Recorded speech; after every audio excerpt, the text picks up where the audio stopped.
गिरजा सुनहु राम के लीला, सुरहित तनुज बिहोहन सीला।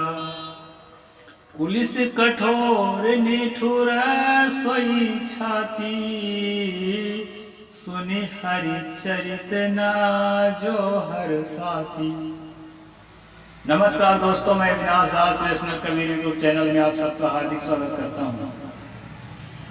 साथियों, यदि इस यूट्यूब चैनल को आप सब्सक्राइब नहीं किए हैं तो सब्सक्राइब जरूर करें, शेयर करके अपने सभी ग्रुपों में सभी साथियों तक पहुँचाएँ, बेल आइकन को प्रेस करें, ऑल नोटिफिकेशन ऑन रखें ताकि हर नया अपडेट आप तक पहुँच सके।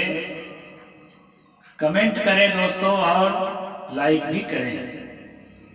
आपका एक लाइक हमारी प्रसन्नता का विषय है दोस्तों, इसे लाइक करना बहुत जरूरी है। तो मैं पहले बताता हूँ, जैसा कि आपको मालूम है यह चैनल किसी भी जाति धर्म संप्रदाय या व्यक्ति विशेष को आहत पहुँचाने के ख्याल से नहीं क्रिएट किया गया है। इस चैनल को क्रिएटिविटी जो है जन जन में तर्कशीलता और वैज्ञानिक सोच को पहुंचाना है, और इस चैनल का उद्देश्य है दोस्तों मानवीय मूल्यों को समाज में स्थापित करने के लिए अपनी भागीदारी से सुनिश्चित करना। तो अभी हम हर रोज की भांति कबीर और रामानंद इस किताब का अनुशीलन कर रहे हैं।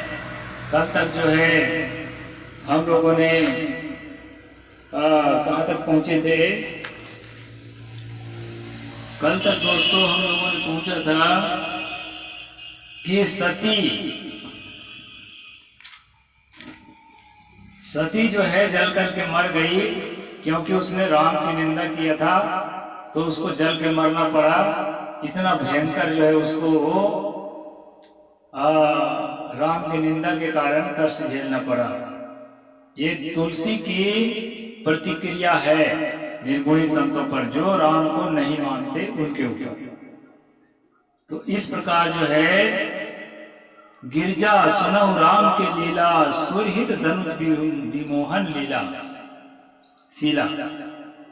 मतलब दानवों को असुरों को विमोहित करके और रास्ता से भटकाने के लिए, यानी उनको अपना असुरपना करते रहने के लिए ये जो है मनुष्य की तरह दिख रहे हैं, राम लीला कर रहे हैं, नहीं तो वह मनुष्य नहीं है। ऐसा जो है शिव जी पार्वती को समझा रहे हैं और कहते हैं कि जिसका कठोर हृदय है, निष्ठुर है और मलिन हृदय का व्यक्ति है, वह जो है राम कथा को सुन करके खुश नहीं होता है।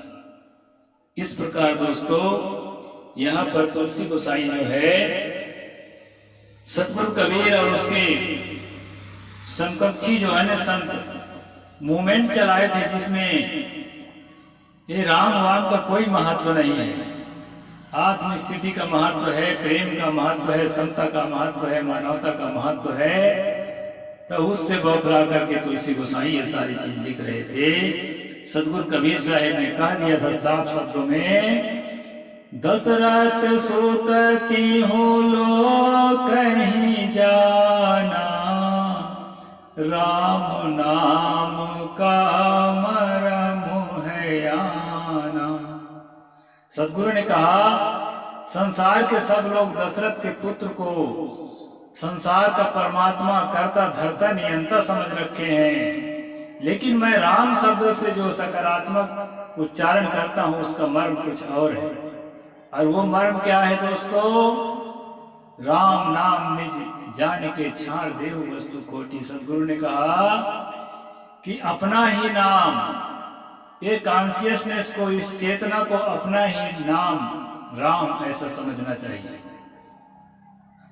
घट घट रमता राम, चेतन को ही सतगुरु कबीर साहब ने राम कहकर पुकारा है, और इसी को कहा है कि तुम सर्वोपरि हो, सर्वश्रेष्ठ हो। जैसे तथागत ने कहा था, अत्ता ही अत्तनो नाथो, वो ही नाथो परोसिया, तुम स्वयं अपने स्वामी हो, तुम्हारा स्वामी वाला कौन हो सकता है। तो इस तरह से दोस्तों इन वाणी को सुन करके तुलसी की नींद हराम हो गई थी और वो हो गए थे परेशान। तो यहाँ पर आप देखना कबीर के इस आना, राम नाम का मर्म है आना, इसमें आखिरी में आना शब्द आया है। तो आना ने गोस्वामी जी की नींद हराम कर रखी थी, परेशान कर रखी थी। इसी आना के उत्तर में शिव जी से दिलवाए जा रहे हैं। यहाँ पर गोस्वामी जी अपने सारे संयम और संतत्व को ताक में रखकर बरस पड़ते हैं और शिव जी से कहलवाते हैं। ऐसा कहने वाला सुनने वाला अधम है जो मोह पिशाच से दूषित पाखंडी भगवान के चरणों से विमुख सत्य और झूठ को नहीं जानता। यानी तुलसी जो है शिव के मुख से बात कहवा रहे हैं अपने किताब में। लंपट कपटी कुटिल स्वप्न में भी संत सभा न देखने वाला वेद विरुद्ध बात करता है, जिन्हें लाभ और हानि का सूझ नहीं अर्थात समझ नहीं है, जिसके हृदय में दर्पण मलिन है, नेत्रहीन है, वह दीन राम को रूप में भगवान के रूप में कैसे देख सकता है अर्थात नहीं देख सकता। अगुण सगुण के विवेक से रहित व्यक्ति ही ऐसी कल्पित बातें करते हैं। हरि की माया जगत को भटका रही है, अतः ऐसे लोगों को इस प्रकार की बातें करना कोई आश्चर्यजनक नहीं है। पागल भूत ग्रसित उन्मादी और अपने बस में नहीं है ऐसे मत वाले हैं जो सोच समझकर बातें नहीं करते, जिन्होंने महामोह की मदिरा पी रखी है, उनकी बातों पर कान नहीं देना चाहिए। इस प्रकार से तुलसी गोसाई जो है सदगुरु कबीर और उनके अनुयायियों पर बरस पड़ते हैं। ये गद्य है दोस्तों, इसको मैं पद्य में बोल देता हूँ। यहाँ पर शिव जी कह रहे हैं गोस्वामी जी के भाषा में पार्वती से अपने पत्नी से, एक बात नहीं मोहि सुहानी, यद्यपि मोह बस कहूँ भवानी, तुम सो कहा राम को आना। यही आना शब्द है, राम नाम का मर्म है आना। उसी के जवाब में दोस्तों यहाँ क्या कह रहे हैं, तुम तो कहा राम को आना, जही श्रुति गावो धरहि मुनि ध्याना, कहीं सुनाही यस अधम नर, ग्रसे जो मोह पिशाच, पाखंडी हरि पद विमुख, जानहि झूठ की साज, आज्ञा को अकोविद अंधय भागी, काई विषय मुकुर मन लागी, लंपट कपटी कुटिल विषय की, सपने संत सभा नहीं देखी, कहीं के वेद असम्मत वाणी, जिनके सूझ लाभ नहीं हानि, मुकुर मलिन अरुणयन विहीना, राम रूप देखहि कि मिदीना, जिनके अगुण न सगुण विवेका, जलपित कल्पित वचन अनेका, हरि माया बस जगत भ्रमाही, तिनहि कहत कछु अघटित नाही, बातुल भूत विवश मतवारे, ते नहीं बोलहि वचन विचारे, जिन कृत महामोह मद पाना, तिन कर कहा करे नहीं काना, जिन भ्रम नहीं समझहि अज्ञानी, प्रभु पर मोह धरहि जड़ प्राणी, जथा गगन घट पटल निहारी, झांकिए भानु कहत कुविचारी। इस प्रकार दोस्तों कविता की भाषा में तुलसी दुबे ने गालियों की झड़ी लगा दी। इससे समझा जा सकता है कि सदगुरु कबीर साहब का जो प्रभाव है कितना व्यापक रहा, जिससे सारे मनुवादी घबराए हुए थे। अब ये घबराहट की वाणी है, कितनी गाली बक रहे हैं राम को, ईश्वर नहीं मानने वाले को, जाति पाति को, सच नहीं मानने वाले को, विवेक करने वाले को, तर्क करने वाले को, कितना गाली बक रहा है। देखो, यह तो आप गोस्वामी तुलसीदास जी के अपने विरोधी कबीर के बिना नाम लिए गालियों के मूसलाधार बारिश देखी है, किंतु गालियों की बारिश अभी थमी नहीं है। रुक रुक कर वे गालियों की वर्षा पूरी मानस तथा अन्य ग्रंथों में भी किए हैं। पाठकों के अवलोकनार्थ कुछ उदाहरण निष्ठभ है। सोचनीय सभी विधि सोई, जो न छाण चल हर जन होई। गोस्वामी जी कहते हैं कि वह व्यक्ति सोचनी है जो कपट त्याग कर भगवान राम का भक्त नहीं होता, जो भ्रम छोड़कर प्रभु श्री राम का भजन नहीं करते, वे अज्ञान के दरिद्र मंद अर्थात मूर्ख और अज्ञानी है, जो ज्ञान मान और अहंकार में मत हैं और तुम्हारी भक्ति से भाव दुख को हरने वाली है, उसे आदर नहीं देता। वह व्यक्ति मानो सुर दुर्लभ पद को अर्थात भक्ति को त्याग देता है। प्रभु श्री राम के चरणों में जिनका प्रेम नहीं है वह दीन मलिन नित्य दुखी है। जो भगवान मनुष्य राम की कथा में प्रेम नहीं करता उसका हृदय पत्थर है। वह मूर्ख जीव आत्मघाती है जिसे रघुपति की कथा अच्छी नहीं लगती। गोस्वामी तुलसीदास अपने तीसरे पाठ काग भुसुंडी गरुड़ प्रस्तुत करते हैं। काग भुसुंडी कहते हैं, गरुड़ प्रभु श्री राम की लीला ऐसी है,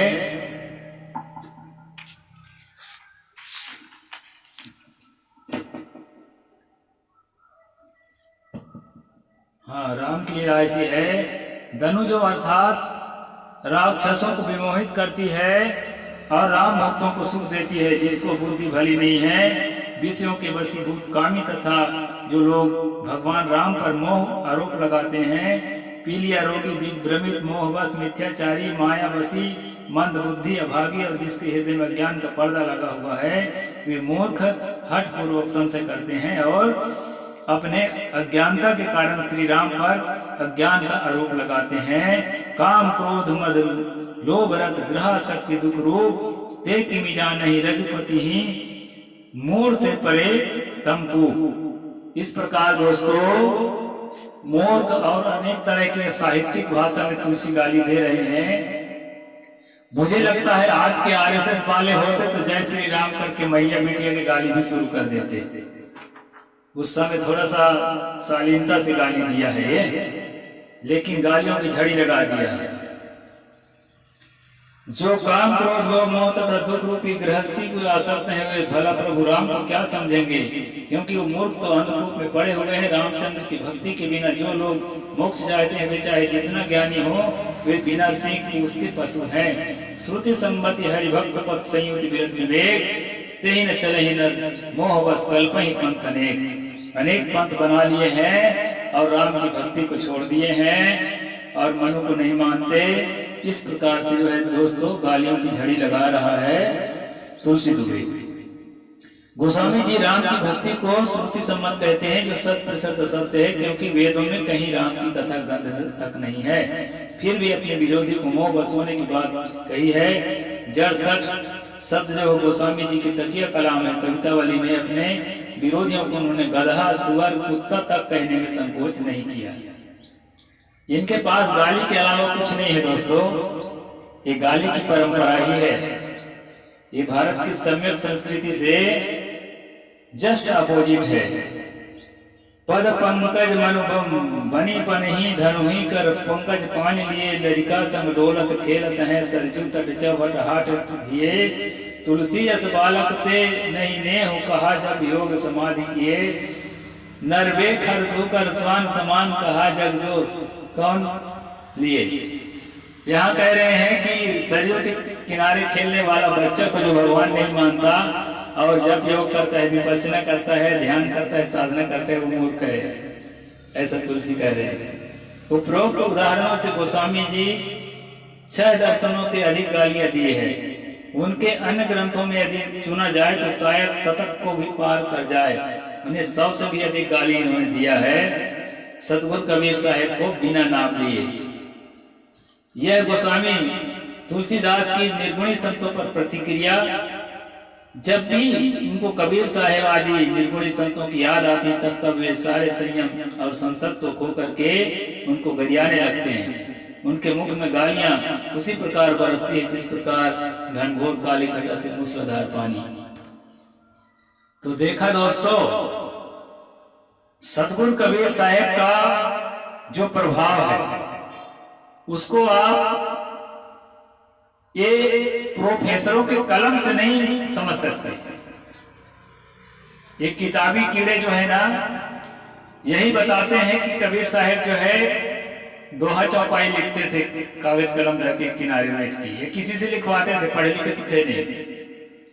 लेकिन सतगुरु कबीर साहेब ने जो लिखा है वो जन जन के दिलो दिमाग में लिखा है। पूरे फील्ड वर्किंग करके पूरे देश के, उन्होंने कहा है ना, देश विदेश से हों फिरा गांव गांव की खोरी, ऐसा जीरा ना मिले लेवे भटक पछोरी। तो गांव गांव के खोलियों में गलियों में घूम घूम करके जो है सतगुरु कबीर साहब ने जागरण का काम किया है दोस्तों। ये कोना में बैठ करके सत्य कहो लिखी कागज कोरे वाला काम उन्होंने नहीं किया है। तो सर्वहारा वर्ग के थे, मजदूर वर्ग के थे, इसलिए जो है लोग जो है तवज्जो नहीं देते हैं। हमारे जैसे लोग तो अपने सर्वश्रेष्ठ अनुशासता के रूप में देखते हैं, लेकिन जो खासकर पूर्वाग्रही लोग हैं, हठी लोग हैं, मनवादी लोग हैं, वो लोग तवज्जो नहीं देते और कहते हैं कि वो जो है एक कवि थे, कविता लिखते थे। उन्होंने कोई समाज में जाकर के जागृति नहीं पैदा की। दरअसल क्या है ना, अच्छा अनुयायी नहीं मिलने के कारण, प्रतिभाशाली लोग उनके पीछे नहीं खड़े होने के कारण धीरे धीरे दोस्तों आज के समय आते तक कबीर साहब की विचारधारा को लोगों ने मिट्टी में मिला दिया था और आज भी मिलाने का प्रयास जारी है। इसलिए हम लोग जो है अपना मूवमेंट चलाते हैं कि कबीर साहब के मानवतावादी, समतावादी, बंधुतावादी, न्यायवादी जो विचारधारा है, उस विचारधारा को हम लोग आगे बढ़ाएं और मनुष्य को मनुष्य समझा जाए। स्त्री पुरुष का भेद, जाति भेद, भाषा भेद, क्षेत्र भेद, सभी भूमि बनारसी सब निर्गंगा हो। सतगुरु कबीर साहब क्षेत्रवाद का भी खंडन किया है कि मेरे लिए सभी बनारस हैं। लोग कहते थे कि आप तो बनारस में जन्मे हैं, साहब कहते हैं सभी भूमि बनारसी। ऐसे महामानव के बारे में पढ़ना, सीखना, सुनना, सुनाना बहुत जरूरी है दोस्तों। तो इस काम को आगे बढ़ाने में आप लोग मेरा मदद करेंगे, मैं इसी उम्मीद के साथ इस अध्याय को पूरा करता हूँ। और जिनको पढ़ना है वो कबीर और रामानंद पढ़ करके पूरा जान सकते हैं कि सतगुरु कबीर साहब का व्यापक प्रभाव देश और आसपास के अनेक पड़ोसी देशों तक रहा है और ये उनकी मेहनत का फल है और उनके अनुयायियों की मेहनत का फल है। इस बात को हमें समझना चाहिए। साहेब बंदगी, जय जोहार, जय भीम, नमो बुद्धाय, जय भारत।